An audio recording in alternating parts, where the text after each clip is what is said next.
Hi everybody, it's Lori Wetzel here with the next installment of Tech Tip Tuesdays and the first for the 2012-2013 school year.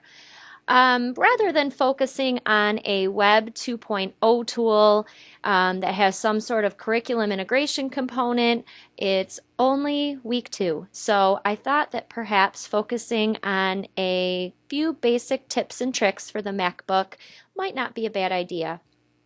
So I'm going to give you 3 unrelated but equally important tips and tricks for using your laptop that you may find helpful.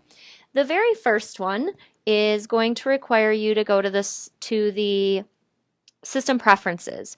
You can get to System Preferences right here in your dock, or you can go up here to the Apple menu and go to System Preferences. Either one is going to accomplish the same thing. Now you have the ability to keep your own computer's software updated. It's not locked down and it's not controlled by the district. But one of the problems is that you have to remember to actually update it. So what I would recommend you do is that within System Preferences, go to Software Update and make sure that this box is checked. If you click on this box, Check for Updates, it is going to give you the option to check for updates daily, weekly, or monthly. Daily is a bit excessive. Monthly may not be quite enough. I choose weekly. And then I have this box checked, and it will automatically pop up and say that you have some downloads. Are you ready to install them? You can always put it off until you're ready when it's a better time. But rather than me having to remember to do the software updates, the computer reminds me. So we're all busy, and that's a great tip to consider.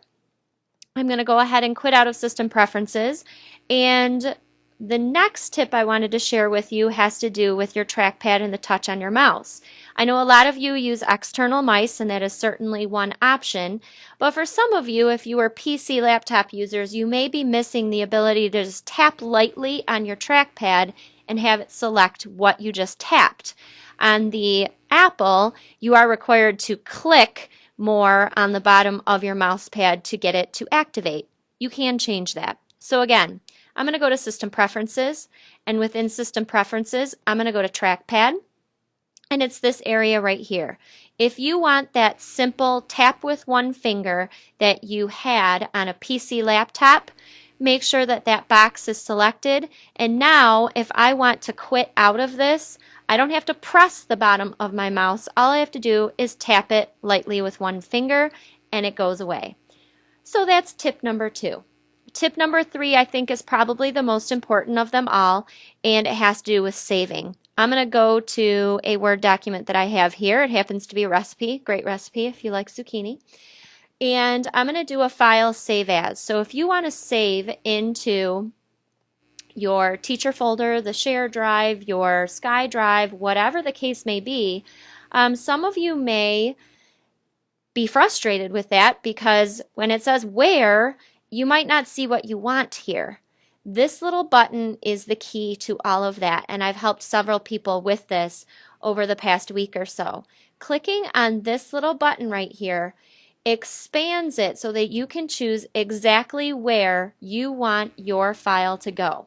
Right now it defaulted to desktop, so if I wanted to save into my U drive, I can save directly into my U drive. If I wanted to save to SkyDrive, I can click and save directly into SkyDrive and even choose which subfolder I want it to go into. And down here at the bottom, under Devices, is where my RMS Teacher Share is going to show up, and I can save directly into a Teacher Share folder. But if you don't see this, make sure that you click this little icon to the right of the Save As area, and that should open up everything that you need. I hope everybody's school year is off to a fabulous start, and I will catch you next week.